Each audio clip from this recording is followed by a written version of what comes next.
Good morning, everyone. So delighted to be learning this with you this morning. I would love to invite folks who are on the call to show your faces so that I can see you, so that we can see one another. I always love seeing people's faces. If we can't do face to face, at least we can do face to face through a screen. I want to start by just thanking, first I want to thank Caitlin Bellina, who is our Zoom master this morning. So Caitlin, thank you for making this possible. I also wanted to thank Andrew Hanlon, who is just the best tech whiz. And I gave him, the 50-minute podcast, a 45-minute podcast, and he so effortlessly was able to excerpt the 5 sections we're going to look at today. So Andrew, thank you for that. I want to thank all of you for joining us on this conversation. So I'm so excited, and we'll just get going with it.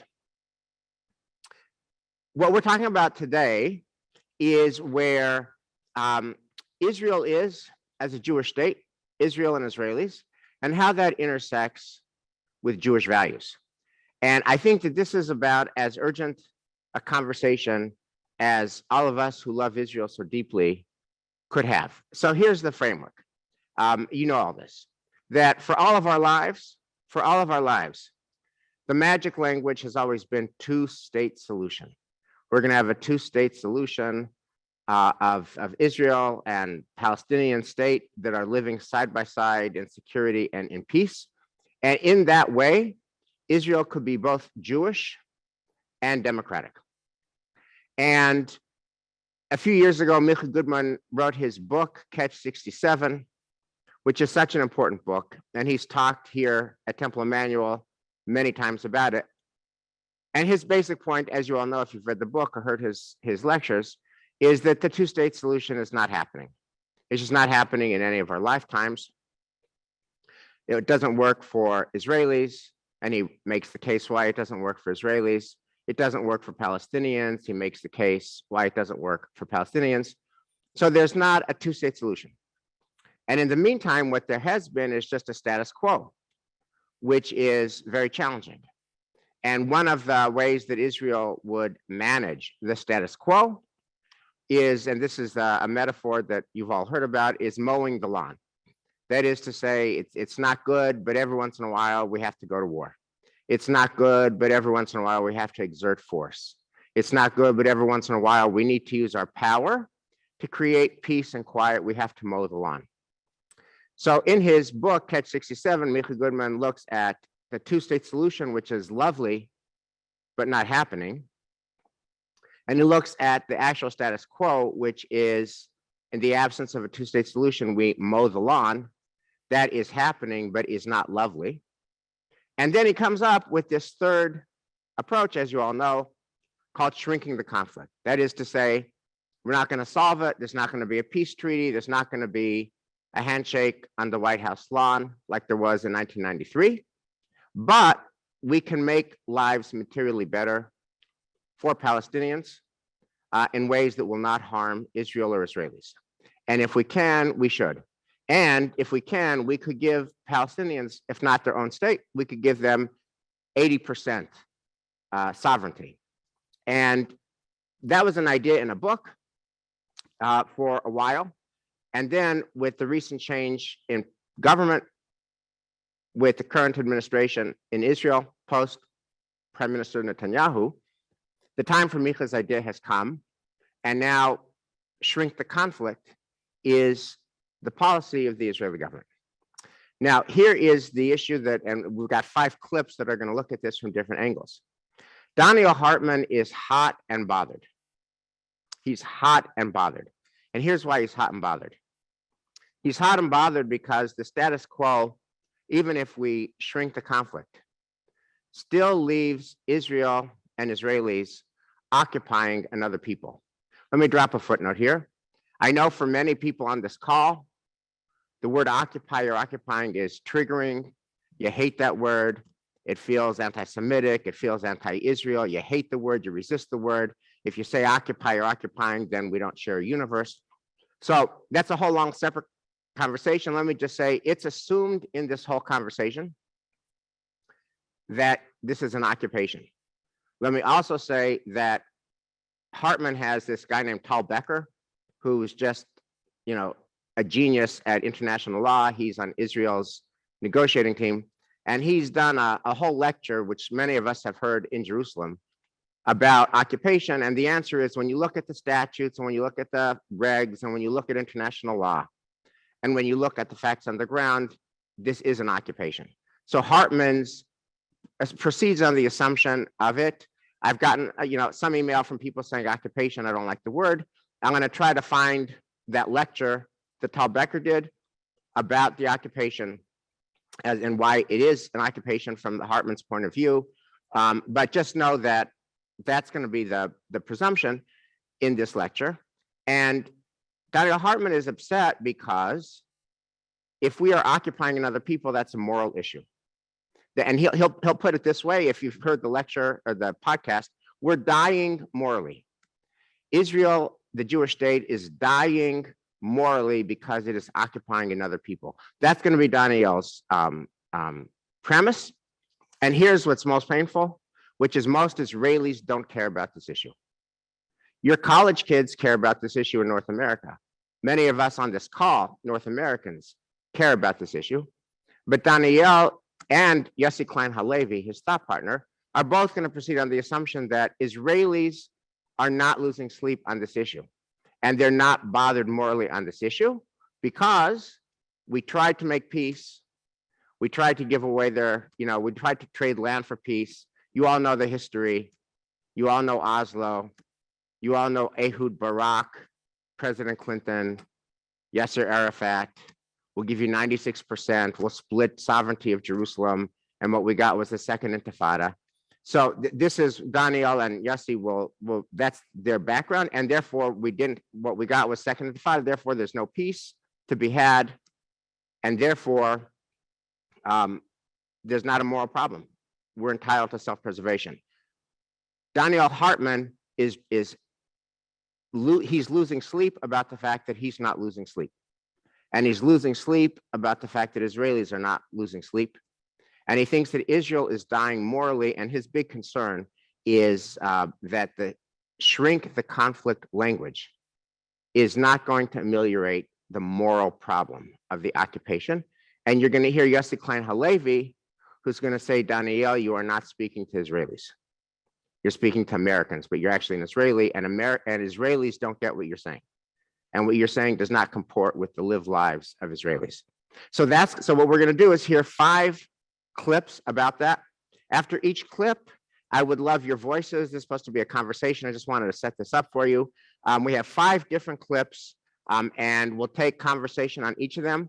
And then at the end, I want to share with you 2 texts that Alana Stein-Haynes shared in that podcast that are really a perfect lens to look at the dialogue between Daniel and Yossi Klein Halevi. So with that, I'm going to ask Caitlin to please play the first clip.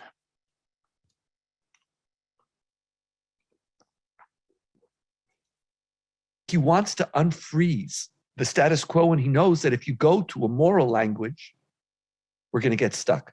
I want to tell you what it means for me, because I appreciate very much the practical, but for me, shrinking the conflict, there's a political status quo and there's a moral status quo.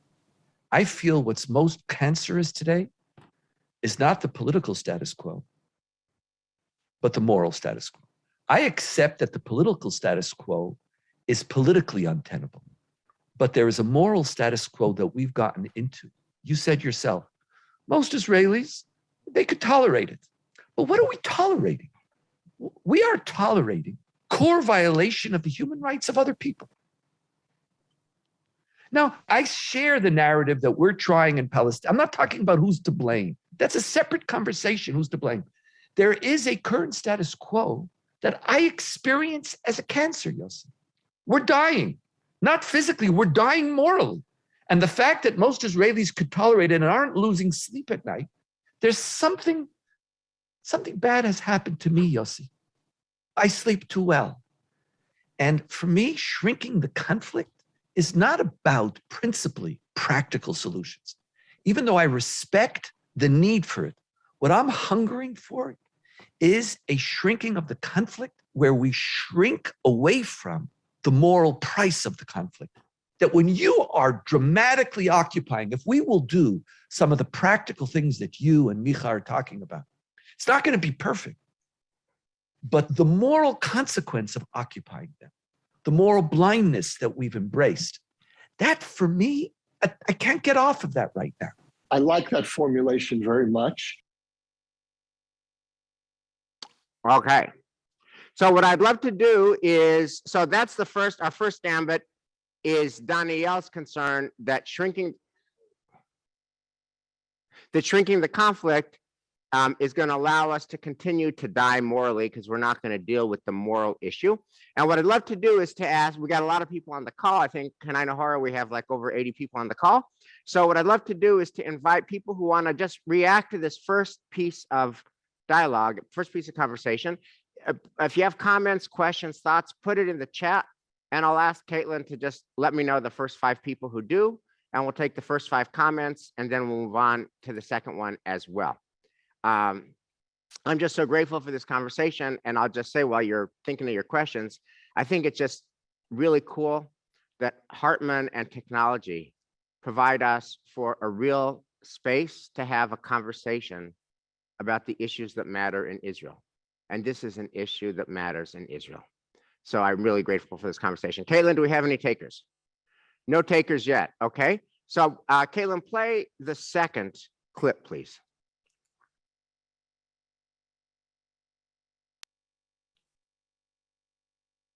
We allow the status quo to be dominated by the settlement movement.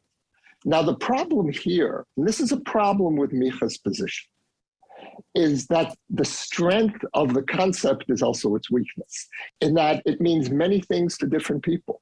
Anyone can take this idea of managing the conflict and turning it into shrinking, not managing. Okay, shrinking the conflict and turning it into the policy direction that's most comfortable for them. So, for example, Prime Minister Bennett enthusiastically endorses shrinking the conflict, because he sees that as a mediation between reducing the occupation and preventing a two-state solution. Now, I want a two-state solution.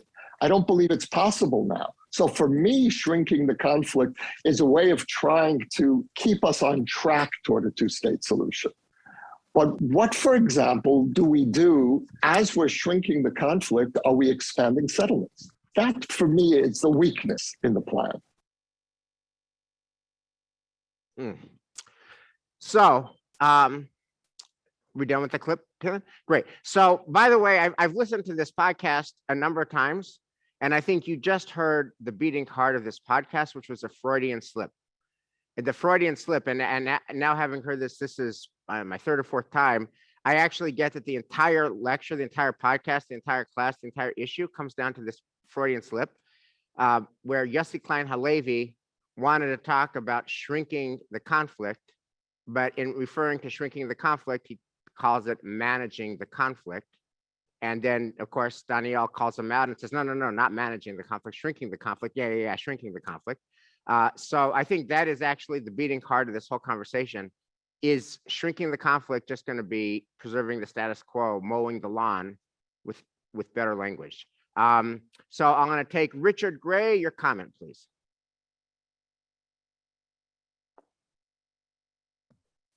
Hi, I just really think that, there's a whole world perspective, and, as usual, the Jews are the canaries in the mine for the whole world. And I think there's a moral shrinking all over. Could you say more, Richard, when you say there's a moral shrinking and that somehow that's a canary in the coal mine? Could you elaborate, please? I don't think I totally understand your point, Richard. Well, I think in the United States, we certainly have seen a common morals disappearing, and people getting extreme morals, you could say, one way or the other. And I think we've often had good democratic elected governments overthrown around the world. There's maybe we're just continuing, but it's harder to find places where there is a good moral tone to the way people relate. So if I hear what you're saying, Richard, if I'm hearing you correctly, what you're really saying is that you're somewhat sympathetic to Danielle's concern that shrinking the conflict will become shrinking the moral concern about the conflict. It will be about power and power play as a way of preserving peace. And you're adding the gloss that, hey, isn't that what's happening in the world anyway? That power is trumping democracy.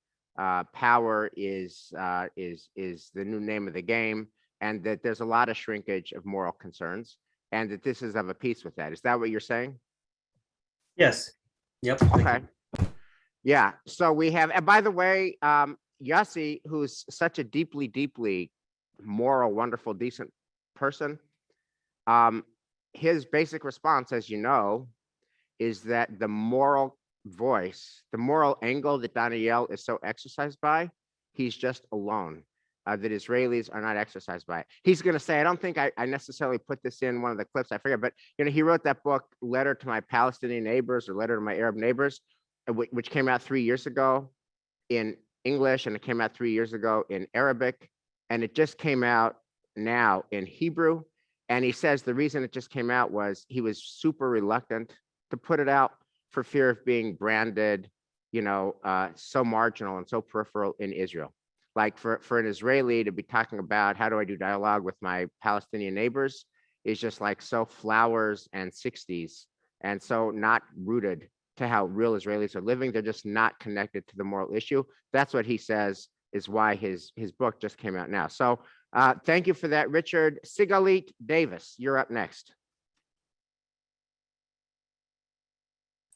Thank you.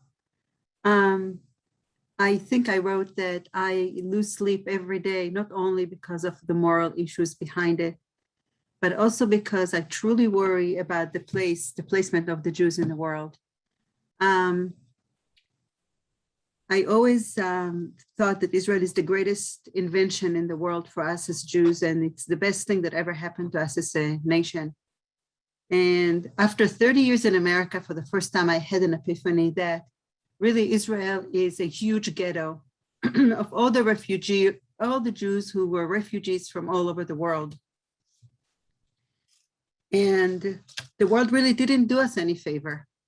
So now we're stuck with, you Jews are stuck in the land of Israel, and you need to figure out your problem with the Palestinians.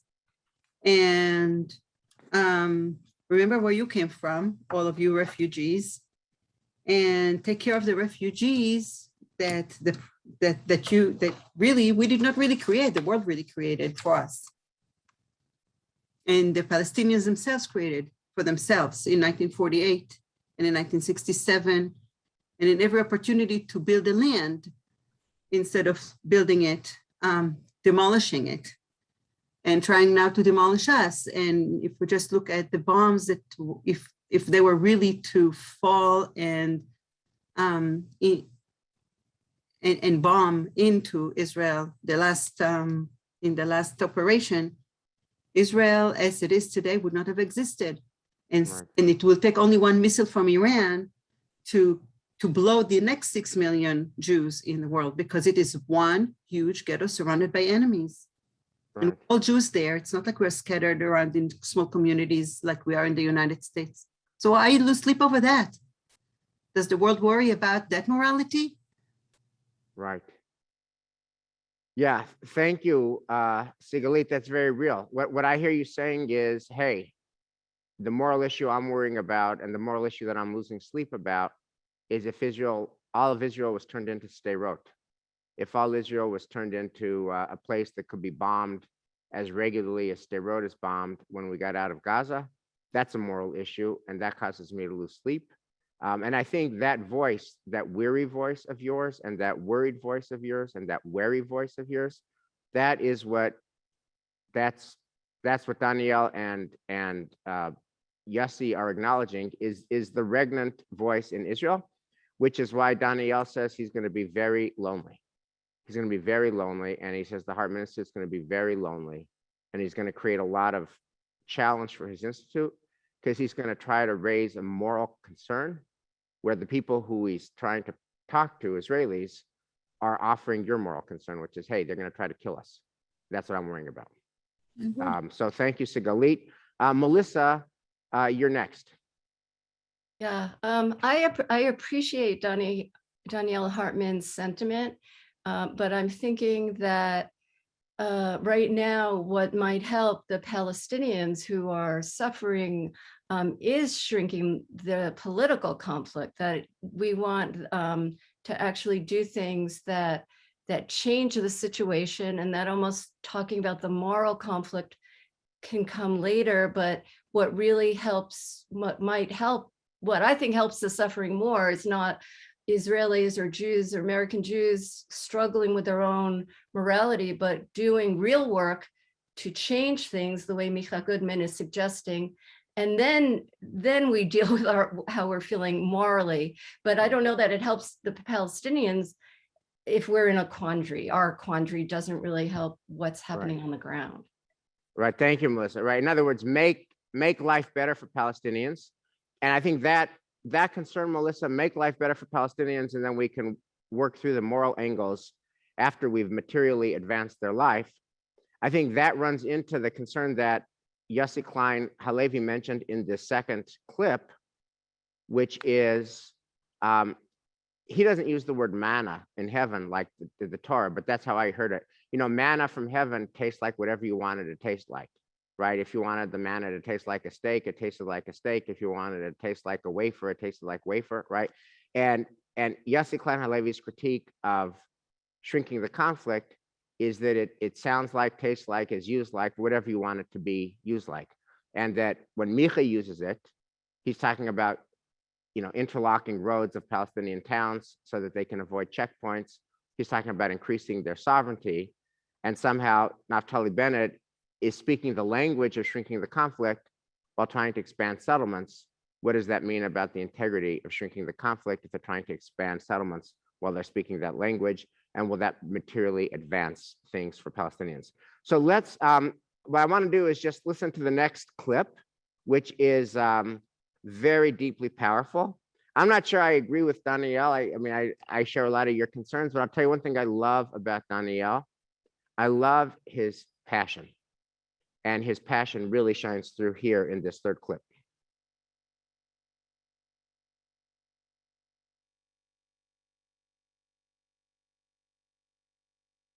So when I look at the shrinking the conflict, it's, can we shrink it as a path to ending the occupation without putting the moral conversation on the table? This is what I'm frightened of.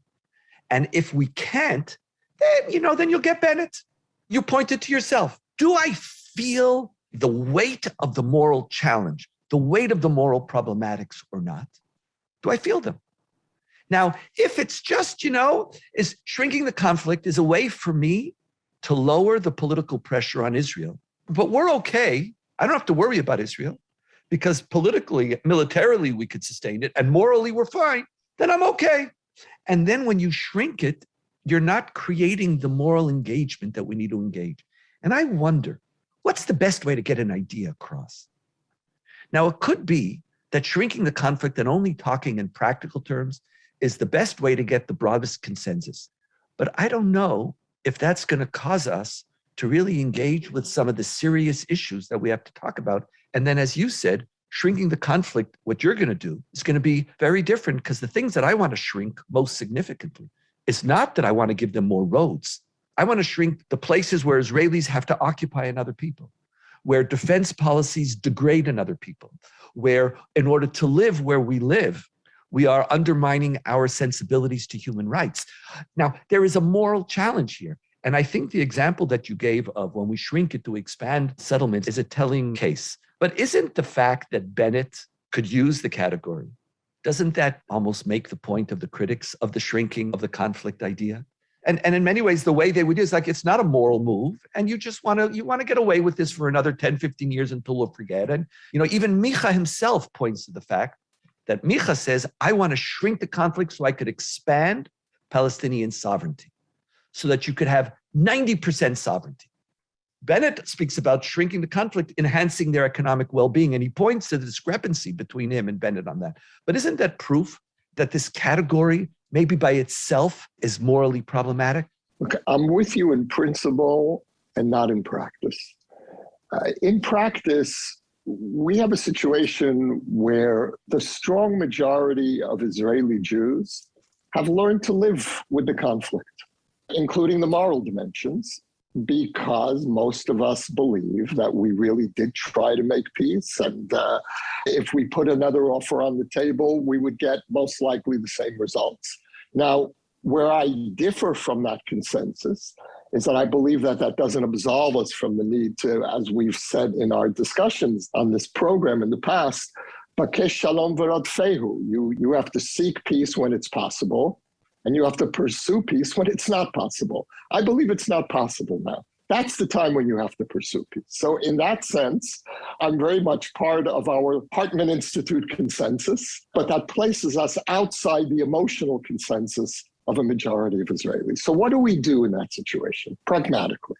How do we start moving the Israeli public? And here I would appeal to you as a teacher.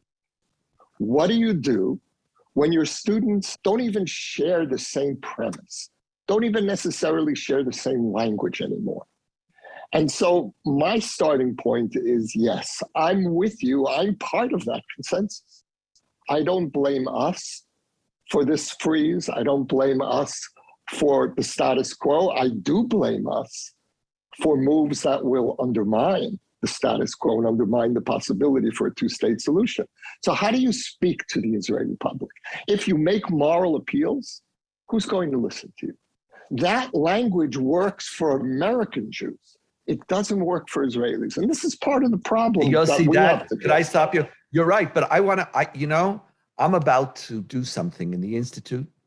I'm going to be making my life really difficult and the life of the Institute really difficult, because I feel that we can't afford to not raise the moral issues. I want to see, can I raise the moral issue while recognizing that peace now is impossible? Could I accept that I'm not to blame and still raise the moral issue? The question psychologically is, can I create a deep discomfort with a reality? For me, that's the shrinking that we have to do. What we have to do is we have to shrink the moral comfort with the occupation, not change. And here I buy your first part. And I don't know if I'm going to be able to, but Yossi, you know what I feel? When you said this line, really is a very sad line. You said you could talk morality to North Americans, you can't talk of it to Israelis. If we digest that for a moment, Yossi, Houston, forget Houston, Jerusalem, forget Jerusalem, Judaism, we're in trouble. Zionism, we're in trouble. If the people who live in Israel, I can't have a moral conversation with them, we have to push this, Yossi. And the only way we're going to do it, I believe, is we're going to have to take real risks. I'm going to start taking those risks. And I'm going to try to find ways, because the minute I start talking morality, everybody thinks I'm talking about a political solution. I don't want to. Thank you, Caitlin. Can I just say, Hashem, thank you for that dialogue. I think that dialogue between Yossi and Danielle is gold standard for the moral dialogue on Israel. And I think that's the dialogue that animates the tension between generations of Jews today, my generation, parents' generation, our children and grandchildren's generation, is all those kinds of ideas that were animating their dialogue are deeply felt and deeply convicted, and we somehow can't get it out. And that's why there's a paralysis of conversation so often among generations of Jews. But thank you, Danielle and Yossi, for that. I'm going to pick up with the next comments, which are Louise Wolf. You're up. I have to admit, I'm somewhat influenced by having just read this book by Dara Horn.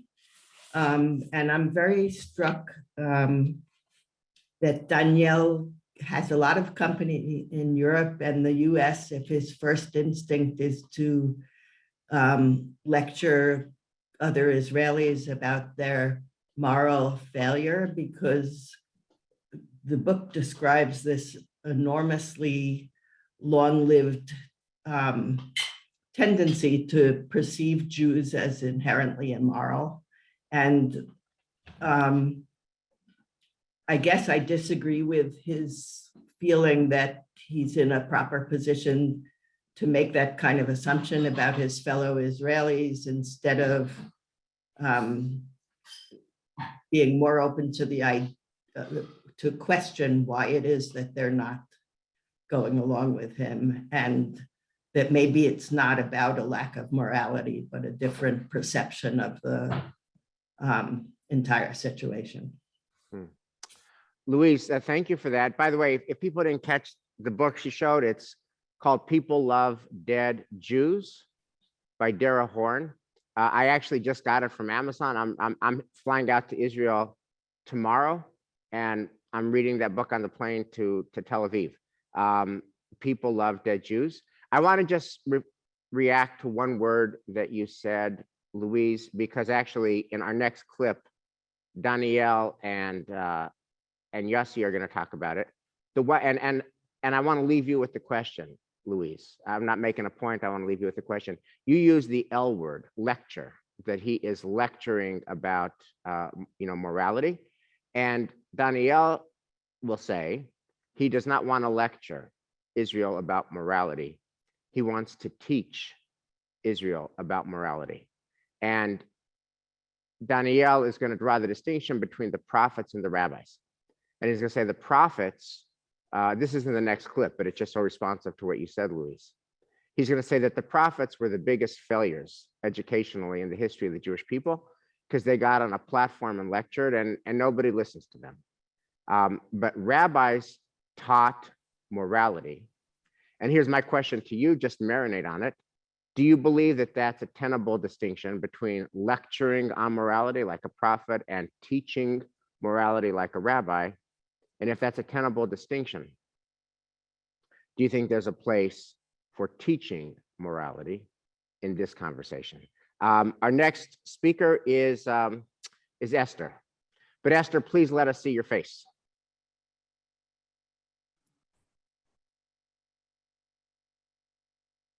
You.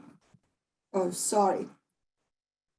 Thank you, Esther. Very much. I really appreciate you letting me speak. I understand Yossi is an American.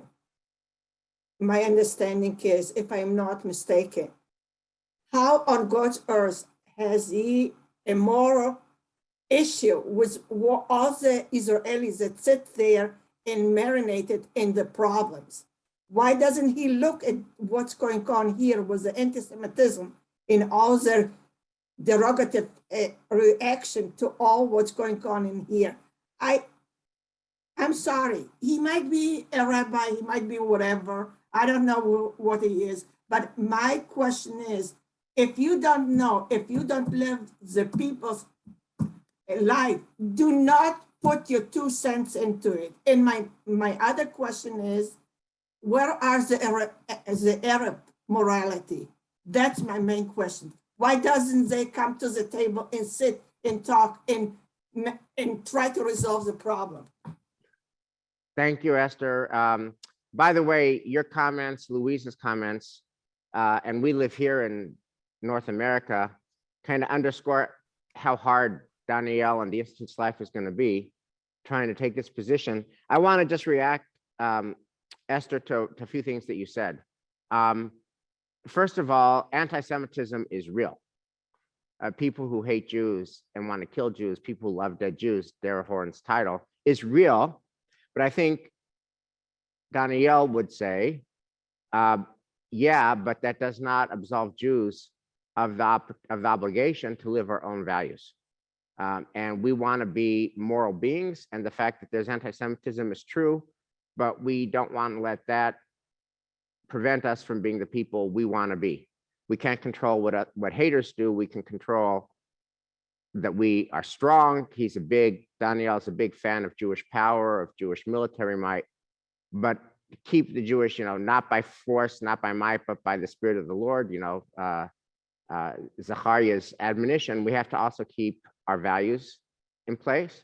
The other thing, Esther, I would say, is Daniel Hartman, was in a tank, and he has a whole story of how he barely survived, and most of the people in his tank brigade were incinerated to death in battle. And the fact that he was not was a miracle. His brother-in-law was killed in the Lebanon war in the 80s.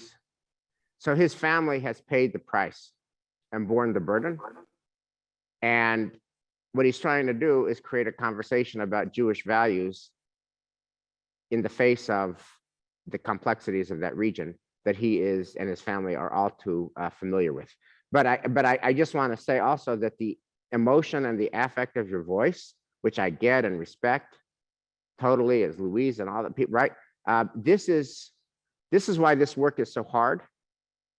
And this is why this kind of conversation is so hard to have and so rare, because it's so easy to speak with people who already agree with you in your own echo chamber. And it is so very hard to listen to and hear and be in dialogue with people who have a different point of view. I don't think anything you said is wrong, Esther, except for I do believe Daniel has the moral credibility to talk about this because he served and he's lost. But I get how deeply emotional it is and the reality of anti-Semitism in their world. I served in the Yes, we're going to move on to Debbie There's first. only one sentence. Yes, I served in the military too. I know what it is. So beautiful. Thank you for your service, Esther. Debbie first. You're next. Debbie first. Okay, well, Caitlin, we'll take who's the next speaker. We'll take one more and then we'll take the next clip. Stan Steinberg. Hello, everyone. Thank you. You can put out an olive branch, and I understand the conflict between expanding and not expanding settlements, and that's not new. But how do you measure the amount of time and the signals that you get from the other side before you say this has worked or not worked? It's a question. I don't have an answer to this, but we've been had all the way back through history had to fight for what we have in Israel and never have had true concessions from the other side. So I think this is a suitable solution for the moment, but I question, how does it get measured? And when do you say this has worked or not worked? And I'm not sure there's an answer for this coming from this group. It's probably going to be from leadership in Israel. Right. Thank you, Stan. By the way, Micha is, you'll get more publicity about this in a bit, but Micha is speaking on Zoom to our shul, to Just Temple Manual, on Sunday, November 14th, or whatever that Sunday is. And I know that when I saw Micha this a few months ago in Israel, and I asked him how his Palestinian partners are at the Shrinking the Solution move, he said they hate the Shrinking the Solution move. They're not partners in any explicit sense, but they do get that it actually makes their lives better.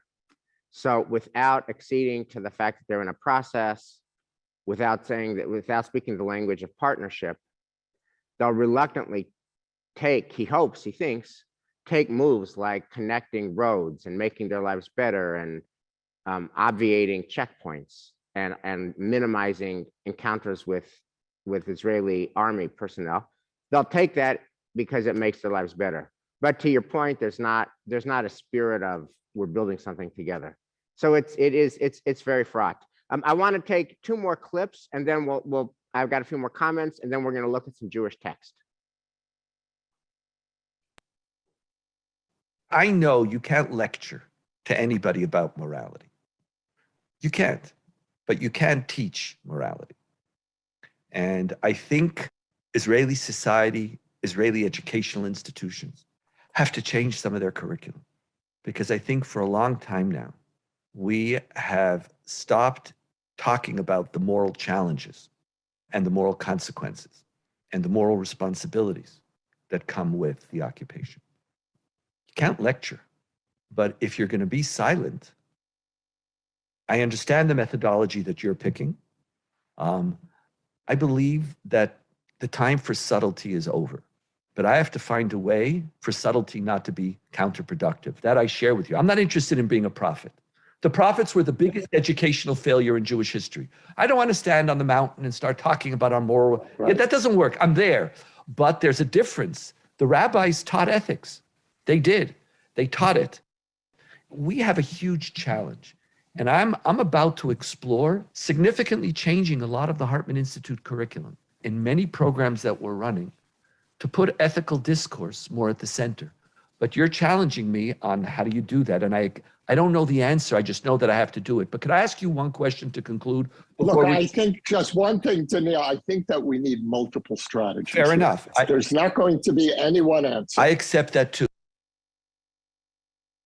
Okay, let me invite Steve Gelda to share your thoughts.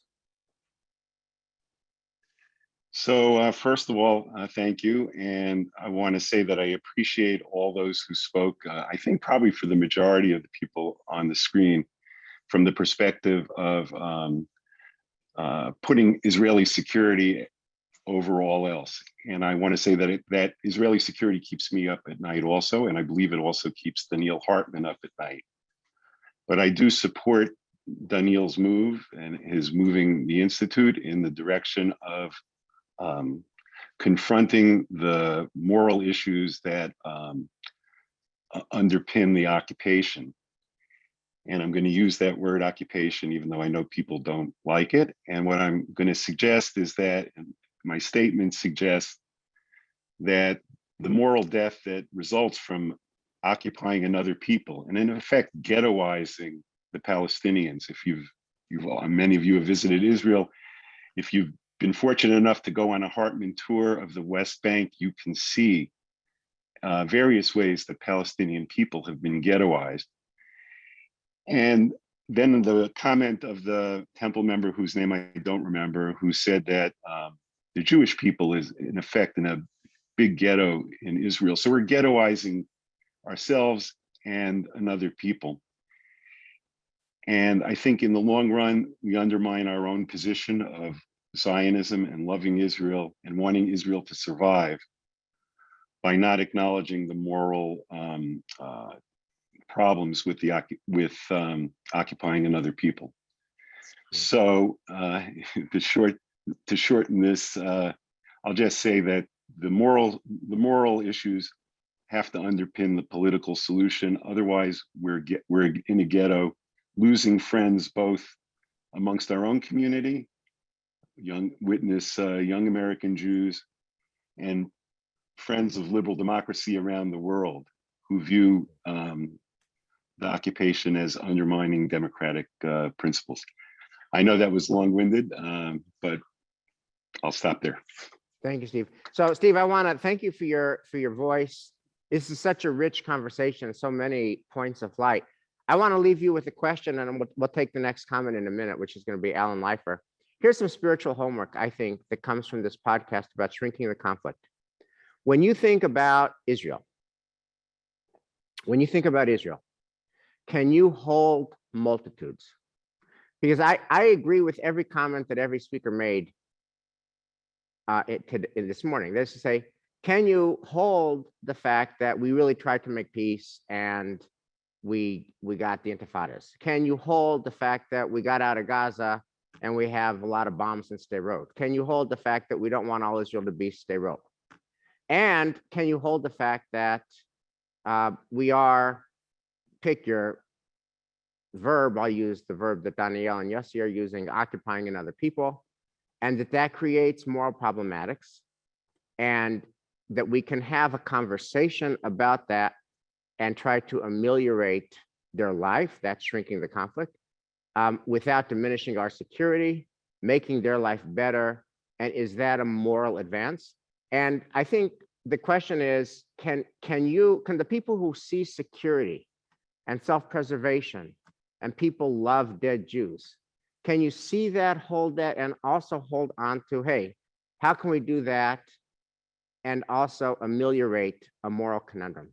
And the people who are all in favor of bettering Palestinians' lives, which is so worthy, can they see the reality and how it's lived and felt by Israelis of anti-Semitism, precarity, vulnerability, etc. And so if everyone can hold multitudes, then I think that's an advance. Alan Leifer, you are our next speaker. Thanks, Wes. Thanks, everybody. I listened to the whole thing. I found and I like the clips that you took out. Often we hear that the arc of moral justice is bending in the right way, but it takes a long time.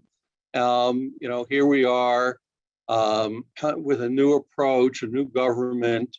That when I've listened to Micha talk about his proposal that he calls shrinking the conflict, it is not only to ameliorate the current conditions for the Palestinians, but it is also to have an outcome where both Palestinians and Israelis see that in fact a more emancipated Palestinian people, and even perhaps in their own state, could work, and both sides, the majority of both sides right now, from polls and everything else, say it can't work, and so we shouldn't move towards it. So this idea that here we are, new policy, new governments, new ways of operating. We should test it out. That doesn't mean that at the same time, in my mind, that at the same time, inside Israel and inside the Jewish people, there should be an argument about what are the ways to end the occupying of Palestinian lives that we continue to do it. So I see morality, increasing morality in incremental steps. It's not an all or nothing thing. And I hear Danielle's warning that says, if all the government does is say we're shrinking the conflict, but at the same time doesn't actually set up the conditions for a two-state solution, so that Israelis and Palestinians will both be ready for it in a few years down the road, then they're not really implementing the program. So if I hear what you're saying, Alan, it is a mode of bridging these different voices of those who see the moral issue. And there is a moral issue, and those who see anti-Semitism and vulnerability and the legitimacy and necessity of self-defense, and that's all real, is incrementalism. And that one of the qualities of shrinking the conflict is it's not a big moment on the White House lawn, but it's small steps towards progress. And that, I think, is what Micha is going to be talking to us about in a few weeks. One quick Yes.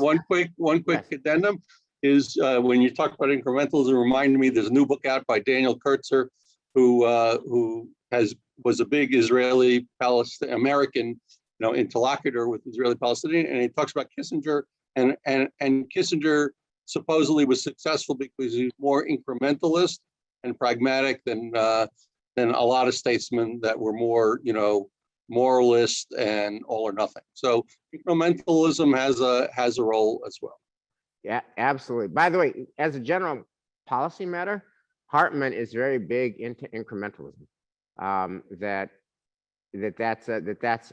a reasoned and reasonable and basically effective way make progress in small steps. Debbie first, you're our next speaker.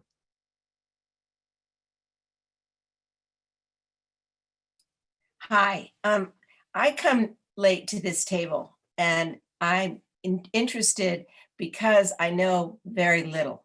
So I'm really here to learn. And I think that the people who have spoke from this group have been very helpful to me because to me, I'm in the communications business and I find words really important. And the words of this topic are confusing and keep it simple. And I understand this is really not for the world to agree on. This is for the Institute and a policy possibly coming out of it, which is helpful. But I appreciate the opportunity to hear all of this. I do worry about anti-Semitism. I do think that we don't even know who, in general, if you polled and said, who is the Prime Minister of Israel? I wonder what you'd find out. And though I understand this is an Israeli issue, this is a world issue. Everything is global today. And so I think the communication has to be, if we care about an Israel, we all have a stake in it. Thank you, Debbie. Thank you so much. Barbara Gaffin, you're our next speaker. Mute. Hi, I'm just getting, okay. Hi, a few things. First, I just wanted to recommend the book, A Paragon, which I think many of you would learn a lot from. It talks about mostly the organization Parent Circle, but it does it in a very compelling way with the voice of a Palestinian who lost a daughter because of Israeli snipers, and an Israeli Jew who lost a daughter because of a terrorist attack on Ben Yehuda Street in Jerusalem. So there are a few things I want to say. First, this notion of shrinking the conflict is it's an old concept with new language. Many of you may remember confidence building measures. The term CBMs was very popular 20, 30 years ago. And I'm sure before that, there was another term for it. This idea of you do things slowly and you try to build the confidence of the other side. Sadly, I think that from the Palestinian perspective, and Wes, I think you reiterated this, that it's too little too late. Even though I think from a practical perspective, it would sit best with Israeli Jews. It will not sit well with Palestinians. Their humiliation and their anger at this point of being occupied for so many years is so deep that I'm not sure that they're going to exactly jump up, up and down with joy. But given where the Israeli head is now, I think that's probably the only thing that can work. I also want to give Danielle Hartman an enormous amount of credit for saying things that are not popular. It's certainly not popular among this group, and I'm sure it's not popular in Israel, but he's got a lot of guts for standing up and saying what he finds very troubling. And to Alan's point, the other issue is to talk about shrinking the conflict at the same time when there is when this settlement expansion is like, how do you take it seriously? I think it's you just can't have that conversation on one side and then expand settlements. I mean, there is just no hope for a two-state solution. Ultimately, Israel will have to, and I'm not saying I support this, but I think this is the reality that Israel has caused, that it's going to have to be a one-state solution. Israel will have to take over the West Bank and live with a very large number of, and will have to give equal rights to the Palestinians who live there. And Barbara, thank you. By the way, in that we're running out of time for the last clip, but the last clip is exactly on your point. And we heard an echo of this in earlier dialogue with Danielle and Yossi. But how can you talk about shrinking the conflict and the reality of expanding settlements in the same time? And if the same government is using the language of shrinking the conflict while expanding settlements, doesn't that cast significant questions about the integrity of the concept of shrinking the conflict while they're doing it? So I think that's real. I want to just take a few last comments, and then we're going to wind up. And I want to talk about what I think is just so important about, it's rare, it's precious, and it's important about this conversation. Julia Rashba-Stepp, then Steve Bookbinder, and then we'll take Bernard Cotton, and then we're going to wind up. Well, I'll close. Julia.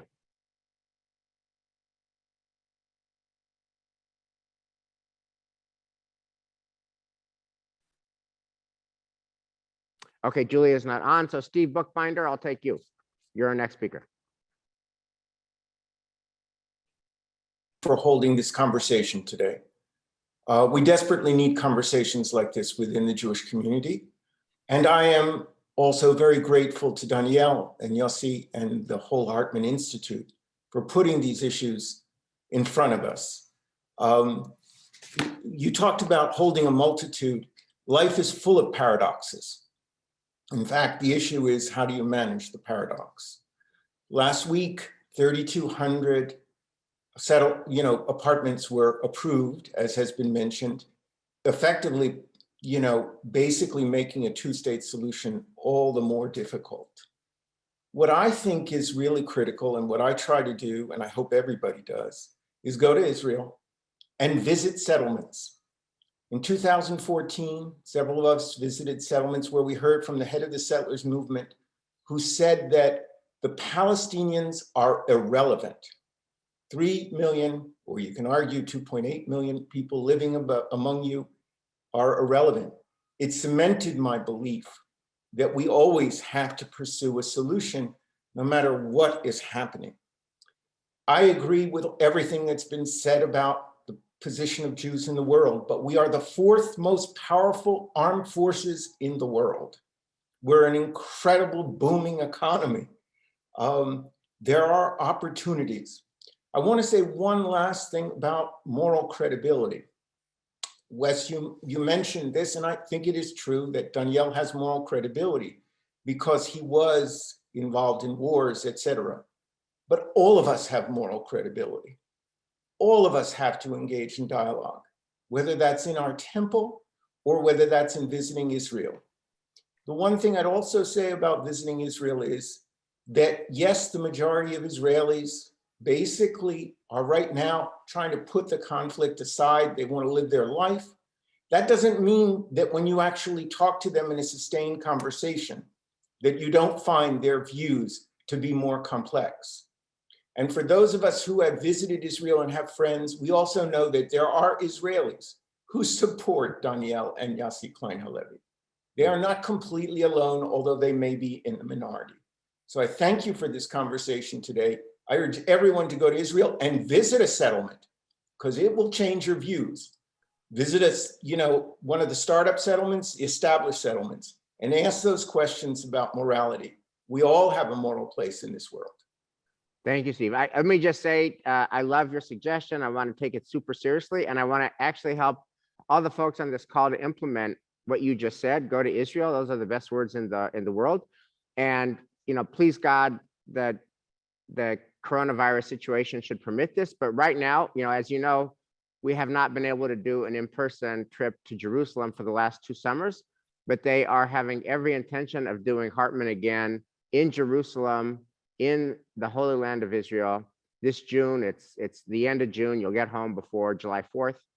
And I would, and to Steve's point, when you go to Hartman, you're not just in a yeshiva, you're not just learning, there's plenty of learning, but you're also out in Israel.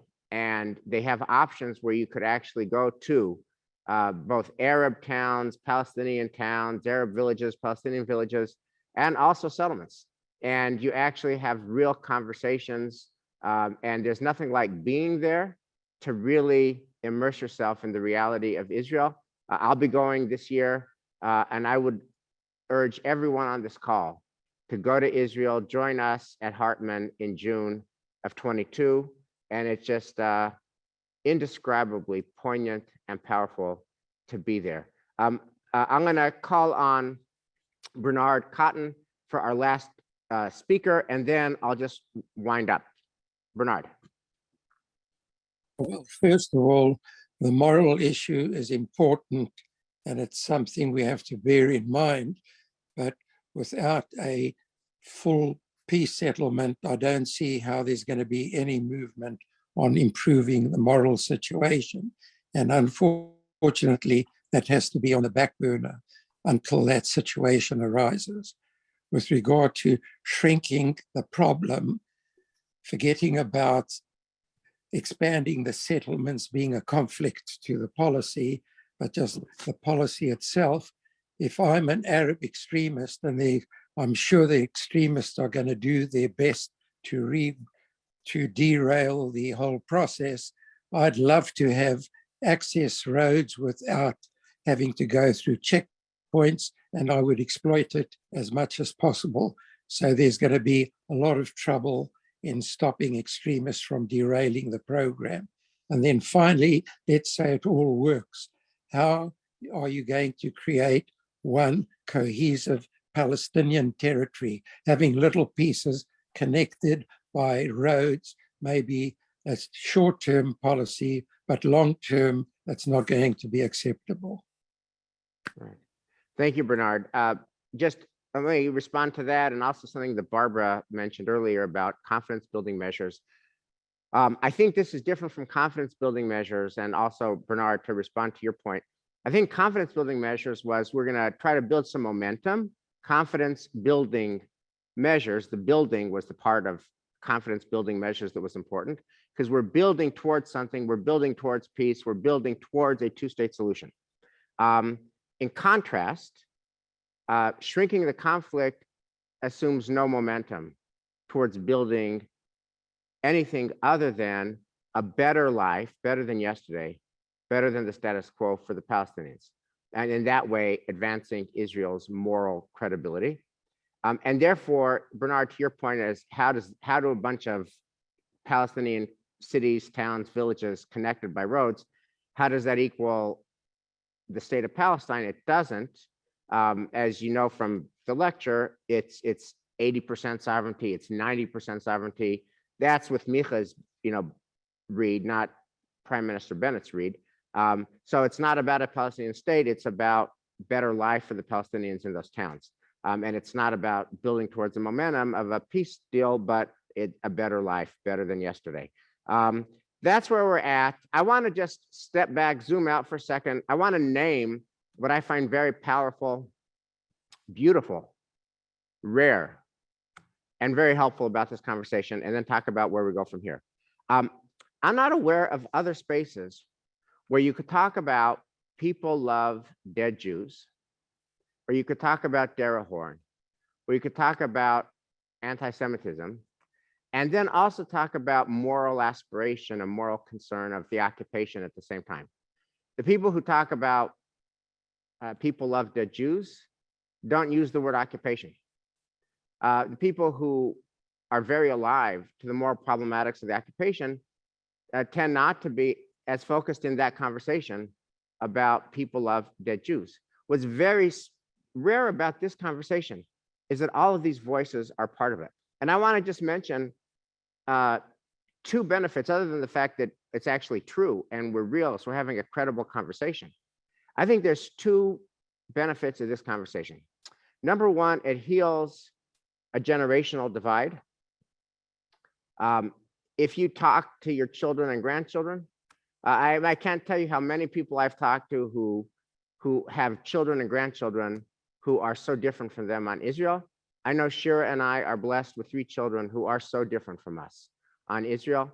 I shared this in our sisterhood class when we were talking about the Netanyahus, but when the war happened in May, our family thread became very toxic for me because 3 people named my children were writing stuff I could not stand reading. And we just agreed, these are our kids, Shira and me, our kids, were writing stuff we couldn't stand reading it. And we said, stop sending this stuff on our family thread. And what we'll do is we'll talk about it. You know, I turned 60 over the summer. My kids came in. We all saw each other for the first time in Corona to spend my 60th. And we said, we're going to talk about Israel and have a thoughtful, caring conversation in person where all your voices, our voices could all come together. And when we all came together, we all agreed, nah, it's too hard. It's too unpleasant. We can't do this. It's too hot to handle. So I want to just say that the Hartman conversation we just had, role models, an ability to be able to contain multitudes that are all painful and challenging and all true that I couldn't do in my own family. And I know my family's not alone.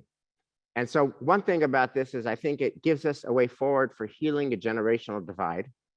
The other thing that's just beautiful, and you see it in real time here, just to name it's obvious, is it's a space where people forget the next generation, but even, you know, horizontal people on this call, on this screen, who have different preoccupations, who have different lenses, can be in a respectful dialogue. That's just so important. So here's where this could lead. I also want to name that we're in coronavirus land. We're still dealing with the pandemic, and there's still a lot of reluctance about coming together. I'm here with Caitlin and the Rabbi Chill Sanctuary. On a typical Shabbos, there's not many people here. On a typical Shabbos, there's very few people here. On a typical Shabbos, there's a lot of concern about coming. There's a lot of dislike of masks, and who can blame anyone for not wanting to wear a mask for several hours? So we need to improvise as a community. How are we going to come together during the pendency of this pandemic as it continues? And so we began this project called TE Connects, where we're trying to help. And I've got Bob Kahn and Wendy Landon, our lay chairs of this. I got Terry Swartz-Russell, my colleague, head of education at the synagogue. And we're trying to put groups of 8, 10, 12 people together. And you can meet online in a smaller group, or you can meet in person in a backyard, whatever you're most comfortable with, where we can continue this conversation. And Hashem has gifted us with an endless supply of Hartman podcasts that do on other questions what we just saw role modeled here. The next one that came out is about how do we think about Israel attacking Iran's nuclear capability, and what are the Jewish values and the Jewish lenses implicit in that conversation.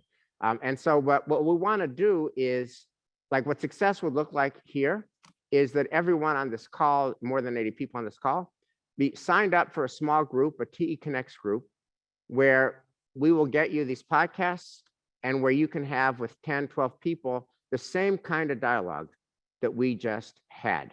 So with that, let me just call on either Bob or Wendy or Terry to just say a word about that. And how do you do it? If you're open to doing it, what do you do and how do we make that happen? Hi, it's Wendy. So basically, we already have over 10 groups, about 110 to 130 people. There's 10 groups that meet on other subjects. I think Hartman is a great, there's a wealth of information. So just email Terry Swartz-Russell, and here it is. And she will take names of people and divide people up. People can meet, each group can decide how often they want to meet, whether it's monthly, every 6 weeks, after a Hartman event, and you'll just discuss with your group whatever it is that you wanted. If you want to discuss the podcast or whatever session with Micha in a couple of weeks, you can discuss it with your groups. Another thing is Talmud class. I used to go in person. Now I watch it online, and that's another thing. Some members have get together by Zoom or in person to discuss the Shabbat morning Talmud classes. So if that's something you'd love to ruminate and have further discussions over, again, email Terry, and she will take names of people who want to discuss the Talmud Shabbat morning sessions, and you can meet with your groups. Wendy, thank you. So here's the closing word. Do it for me, do it for you, and do it for us. I would love to invite everyone who's on this call if you're in a TE Connects group, keep connecting with your group. If you're not in a TE Connects group, please email Terry and get in a group, because this is the year 71, right? The temple was destroyed in the year 70, and Jews back in 71 had to figure out what now. I'm just telling you, this COVID thing is like a meteor that flattened our world. And the way we used to get together, we're not getting together that way. I don't know whether it will ever come back. There's no prophets or prognosticators, but I can tell you it's not happening today. It's not happening anytime soon. And in the meantime, we need to innovate and recreate how we get together. And so until we come up with a better idea, this is about as good as we got. Form a small group, and we're going to give you content, Jewish ideas, Jewish ideals, Jewish sources, stuff that really matters. Please, for yourself, for our shul, join a TE Connects group and keep the community and keep the conversation going. Boker Tov, thank you so much for joining us. Thank you.